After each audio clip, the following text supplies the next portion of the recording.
உலக மக்கள் அனைவருக்கும் வணக்கம். மக்களே, இல்லை அலெக்சா ஃப்ளட்டில் அலெக்சா வெள்ளம் அந்த போரில் இன்றைக்கி 83 நாள் முடிஞ்சு இன்றைக்கி 84 நாள் ஆரம்பிச்சிருச்சு. இன்றைக்கி வெள்ளிக்கிழமை காலை நேரம்.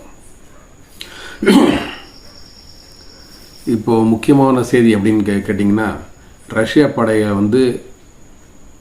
இஸ்ரேலை நோக்கி அனுப்புறதுக்காக ஒரு திட்டம் இருக்குதுன்னு சொல்லி சந்தோஷமான செய்தி நம்மளுக்கு கிடச்சிருக்கு. இது எப்போ வரும் அப்படின்றதான் தெரியல. ஆனால் அதுக்கு முன்னாடி அவங்களோட ஆயுதங்கள் நம்மள்கிட்ட வந்துட்டுருக்கு. முக்கியமாக சொன்னோன்னா, ரஷ்யாவோட படை செச்சன்யா ஆர்மி. செச்சன்யான்னு சொல்லிட்டு ஒரு நாடு, ஒரு மாநிலம் இருக்குது ரஷ்யாவோட. அது தனி நாடாக இருந்தது தான். அப்புறம் அவங்க கூட ஒரு மாநிலமாக இப்போ இணைஞ்சிருக்கு. ஒரு யூனியன் ஒன்றியத்தில் இருக்குது. அதில் ரம்ஜான் கதேரோ அப்படின்றவர் தான் அதோட தலைவராகவும் இருக்கார். இப்போ ரஷ்யாவோட முக்கியமான இராணுவ அதிகாரியாகவும் இருக்கார். அவங்களோட படை உக்ரைன் போரில் நல்லா ஈடுபட்டு இருக்காங்க. அங்கே உள்நாட்டு பிரச்சனைலாம் கட்டுப்படுத்துகிறாங்க. அவங்க அவர் ஒரு இஸ்லாமியன்றனாலையும் ஒரு ஈடுபாட்டோடு இருக்கார். அதுமாரி அவங்களோட பையன் ஆடம் கத்தீரோன்னு ஒருத்தர் இருக்கார். அவரை பற்றி ஒரு முக்கிய செய்தி. அவர் என்ன பண்ணுறாரு, ஒரு கைதியை போட்டு செமையாக அடிக்கிறாரு, உதைக்கிறாரு. என்ன காரணம் அப்படின்னு பார்த்தீங்கன்னா, அவர் என்ன பண்ணிட்டாரு, குரானை கிழிச்சு எரிச்சதா ஒரு தகவல். அதனால் அதன் அடிப்படையில் அவர் கைது பண்ணிட்டாங்க.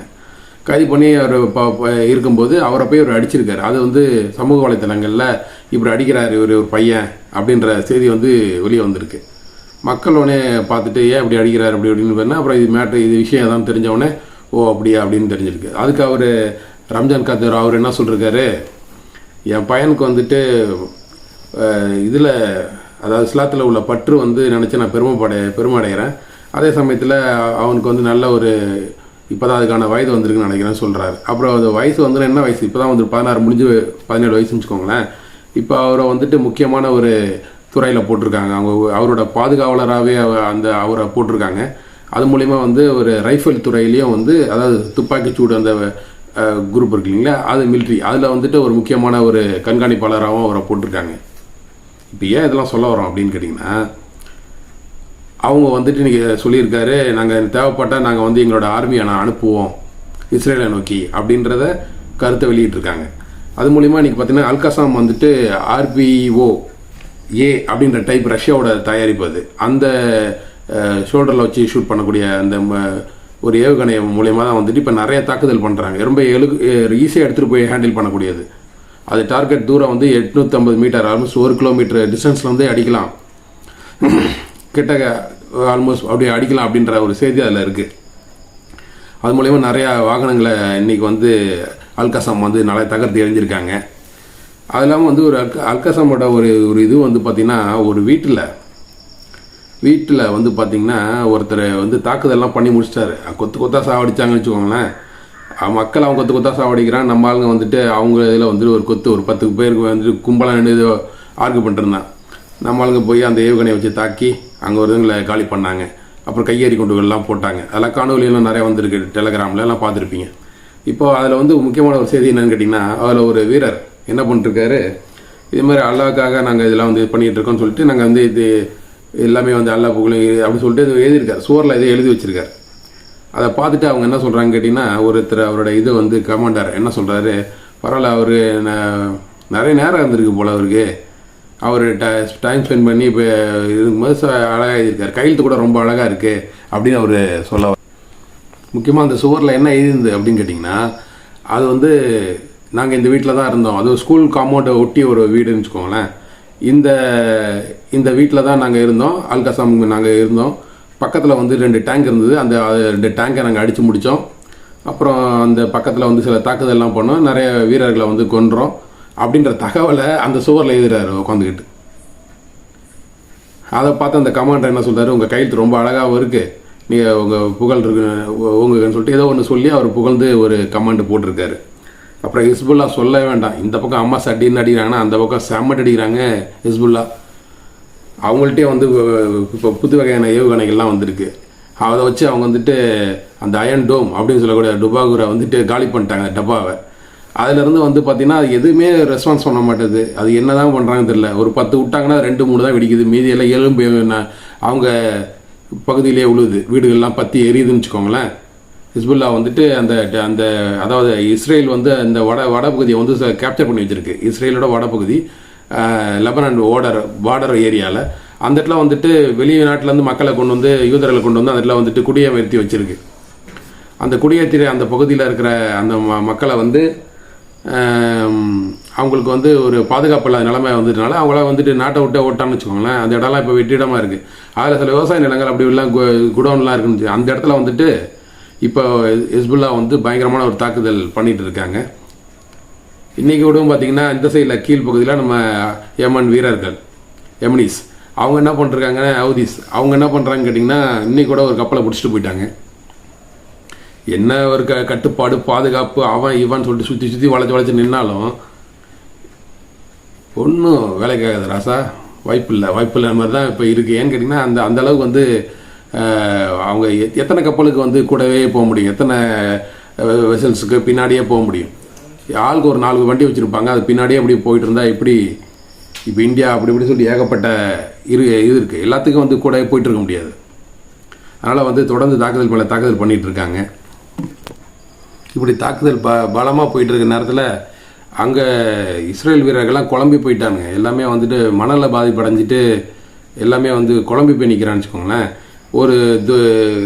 ஒரு வீரன் என்ன பண்ணிருக்கான், தூங்கிட்டு வந்திருக்கான். தூங்கி தூக்கத்தில் ஏஞ்சி அப்படி பார்த்துட்டு பக்கத்தில் வந்துட்டு இது அம்மாசு அந்த வீரர்கள்லாம் வந்துட்டாங்க போல தாக்கிறதுக்குன்னு சொல்லிட்டு கனவு கண்டுறான். கனவுலையும் வந்து அதே நினப்பு தான் வச்சுக்கோங்களேன். கனவுல வந்து அந்த கனவுல ஏஞ்சோன்னா 50 துப்பாக்கி எடுத்து பக்கத்தில் டட்டா அடிச்சிட்டான். 3 இஸ்ரேல் வீரர்கள் செத்து போயிட்டாங்க. இஸ்ரேல் வீரனை கொண்டுட்டான். என்ன காரணம்? அவன் அதே தூக்கத்தில் வந்து ஒரு இது மன பிராந்தி, அந்த பேய் பிடிச்ச மாதிரி ஆகிட்டான். அந்தமாரி நடந்துகிட்ருக்கு. இது மட்டும் இல்லை, இனிமேல் தான் வந்து நிறையா விஷயங்களே இருக்குது இதுக்கு. அதாவது இஸ்ரேல், அமெரிக்கா சப்போர்ட் பண்ணக்கூடிய இந்த இஸ்ரேல், இந்த இங்கிலாந்து சப்போர்ட் பண்ணக்கூடிய இஸ்ரேல் இனிமேல் தான் வந்து பல துன்பங்களை சந்திக்க வேண்டியது இருக்குன்னு சொல்கிறாங்க. அதாவது நெத்தன்யாகு இன்னும் வந்து உங்களோட துன்பம் இன்னும் ஆரம்பிக்கல, இனிமேல் தான் ஆரம்பிக்குது அப்படின்ற மாதிரி கருத்தை வெளியிட்டிருக்காங்க. அப்புறம் முக்கியமாக பார்த்தீங்க கேட்டிங்கன்னா இந்த பிரிக்ஸ் நாடுகள்லாம் சேர்ந்து என்ன தெரியும் எல்லாம் முடிவு பண்ணி, பிரிக்ஸ் நாடுகளும் இருக்குது, அது இந்தியாவும் இருக்குதுன்னு வச்சுக்கோங்களேன். நாங்கள் பெட்ரோல் டீசல்லாம் வந்துட்டு நம்மளோட காசுலேயே வந்து பரிமாற்றம் பண்ணிக்கலாம், அமெரிக்கா காசு இனிமேல் பயன்படுத்தக்கூடாது. அதுமாரி பெட்ரோல் டீசலை வந்துட்டு நம்ம வந்து அவங்கள்ட்ட கொடுத்து அவங்க மூலயமா நான் வியாபாரம் பண்ணக்கூடாது, நம்மளுக்குள்ளே வியாபாரம் பண்ணிக்கலாம் அப்படின்ற மாதிரிலாம் சில உடன்படிக்கை ஈராக்கும் பக்கத்து நாடுகள் அவங்க வந்து பார்த்தீங்கன்னு கேட்டிங்கன்னா வந்து ஒப்பந்தம் இன்றைக்கி போட்டிருக்கதா ஒரு தகவல். ஏன்னா இதுக்கு முன்னாடி அங்கே வந்து குர்திஸ் குழுக்களுக்கு வந்து அமெரிக்கா சப்போர்ட் பண்ணி அது மூலிமா வந்துட்டு உள்ளே பூந்து அங்கே சதாம் ஹுசேன் இவங்கெல்லாம் வந்துட்டு கொன்று சண்டையை முட்டி விட்டு பயங்கரமான வேலையெல்லாம் பண்ணி உள்ளடி வேலையெல்லாம் பார்த்துச்சுக்கோங்களேன். பார்த்து இந்த அமெரிக்கா வந்துட்டு அந்த பெட்ரோல் எண்ணெய் கிணறுல வளங்களை கைப்பற்றி அது மூலயமா வந்து பல கோடி ரூபா சம்பாதிச்சிட்டு இருந்தான். இப்போது அதெல்லாம் முடிஞ்சது கதை. அங்கே வந்துட்டு எண்ணெய் வளங்களை இனிமேல் வந்துட்டு ஈரானும் ஈராக்கும் ஒன்றா சேர்ந்து இனிமேல் நம்ம வியாபாரம் பண்ணிக்கலாம் அப்படின்ற முடிவுக்கு வந்து இன்றைக்கி ஒரு ஒப்பந்தம் ஒன்று போட்டிருக்காங்க. இதெல்லாம் அமெரிக்காவுக்கு வச்ச ஆப்பு. அந்த ஏரியாவில் இனிமேல் வாலாட்ட முடியாது. ஒன்று டாலர் காலி, அந்த பிரிக்ஸ் நாடுகள்லாம் ஒரு கூட்டமைப்பு, இவங்களா குரூப், அவங்களுக்குள்ளார வந்து பொருளாதாரத்தை பகிர்ந்துக்க போகிறாங்க. இவங்க எண்ணெய் வளங்களை இவங்களுக்குள்ள ஷேர் பண்ணிக்க போகிறாங்க. இனிமேல் அங்கே பேஸ் நீ வச்சுட்டு என்ன கிளிக்க போகிற, மூட்டை கழட்டி நீ கிளம்ப வேண்டியதான். அதாவது அமெரிக்காவோட இராணுவ தளங்கள், அதாவது ஏர்பேஸ்ன்னு சொல்லக்கூடிய இராணுவ தளங்கள் மூளைக்கு உலகம் ஃபுல்லாக வச்சுருக்கான். கிட்டத்தட்ட 750 இடங்களுக்கு வச்சுருக்கா சொல்கிறான். அது முக்கியமாக அந்த அரேபியன் கண்ட்ரியில் நிறைய இடத்துல வச்சுருக்கான். அந்த இடத்துல இருக்க ஏர்பேஸில் எல்லாமே ஈராக்லேயும் வச்சுருக்கான்னு வச்சுக்கோங்களேன். அதுதான் வந்து அன்றைக்கி தாக்குதல்லாம் பண்ண யமனிஸ் அவங்க எல்லாமே வந்து தாக்குதல் பண்ணது. அந்த ஏர்பேஸ் எல்லாத்தையும் வந்து காலி பண்ணிட்டோம். எல்லாத்தையும் மூட்டை காலினா நான் டெய்லி தாக்குதல் மேலே தாக்குதல் நடந்துகிட்ருக்கு. அது மூலிமா வந்து ஒரு வழி இல்லை, அந்த இடத்த விட்டு காலி பண்ணி போக வேண்டியதான். அந்த மாதிரி நிலைமைக்கு அமெரிக்கா தள்ளப்பட்டிருக்கு. எல்லாமே வந்து ரஷ்யாவோட காசுலையோ இந்தியாவோட மணியிலையோ வந்து நம்ம வந்துட்டு டிரான்ஸ்ஃபர் பண்ணிக்கலாம் அப்படின்ற நிலைமைக்கு அவங்க வந்துட்டாங்க. முக்கியமாக கியூபா, துர்க்கி இவங்கெல்லாம் வந்து என்ன சொல்கிறாங்க கேட்டிங்கன்னா அமெரிக்கா சப்போர்ட்டடாக இருக்கிற இந்த இஸ்ரேல் வந்து பார்த்திங்கன்னா ஒரு தீவிரவாத நாடு, உலகத்தின் உண்மையான தீவிரவாதிகளே இவங்க தான். அதனால் வந்துட்டு இவங்க தான் மக்கள்லாம் கொண்டுட்ருக்காங்க. தீவிரவாதத்தை உலகம் ஃபுல்லாக பரப்பிட்டு இருக்கிறது, எல்லா துன்பத்துக்கும் காரணமாக இருக்கிறது இவங்க தான். இந்த தீவிரவாத நாடு, இவங்க ஒரு ஹிட்லர் போல் அப்படின்னு அந்த கருத்தை வலியுறுத்தி எல்லா இடங்கள்லையும் பேசிகிட்டு இருக்காங்க. இப்போ தான் வந்து பார்த்தீங்கன்னு கேட்டிங்கன்னா எல்லா இடத்துலையும் வந்து அடிமல் அடி வாங்கிட்டு இருக்கனால ஒரு முக்கியமான ஒரு செய்தி என்னோட சொல்லி முடிச்சுக்கலாம். அதாவது என்னன்னு கேட்டிங்கன்னா, அங்கே வந்து ஒரு வாசகம் ஒன்று வெளியிட்டிருக்காங்க, ஒரு பதிவு ஒன்று ஒருத்தர் போட்டிருக்காரு. அந்த ஹிஸ்புல்லா அந்த அமாசை சார்ந்தவங்க, எங்கள் அண்ணன் என் பிரதர் வந்து இந்த கொடியை வந்து என்கிட்ட கொடுத்தாரு, அவர் பிரதர் அவர்கிட்ட கொடுத்தாரு. இப்படி மாறி மாறி வந்து கொடிகளை வந்து கொடுத்துட்டே இருக்கோம். அவங்க வந்துட்டு ஒவ்வொருத்தவங்களும் இறந்துட்டு இருக்காங்க. இறக்க வந்துட்டு நாங்கள் வந்துட்டு அந்த அந்த அந்த பொறுப்பை எங்கள்கிட்ட மாற்றி விட்றாங்க, கை மாற்றி விட்றாங்க. அதை நாங்கள் எடுத்துகிட்டு சுமந்துட்டு ஒடியாந்துட்டு இருக்கோம். அந்த பொறுப்பை நாங்கள் வந்துட்டு இலக்கை நோக்கி போகிற வரையும் நாங்கள் தொடர்ந்து பயணிப்போம். எங்கள் பிரதர், எங்கள் தம்பி இறந்துட்டான், அண்ணன் இறந்துட்டான், சொந்தம் இறந்துட்டான், அதனால வந்துட்டு நாங்கள் வந்து அந்த கொடியை வந்துட்டு அறக்கம்பத்தில் பறக்க விட மாட்டோம்.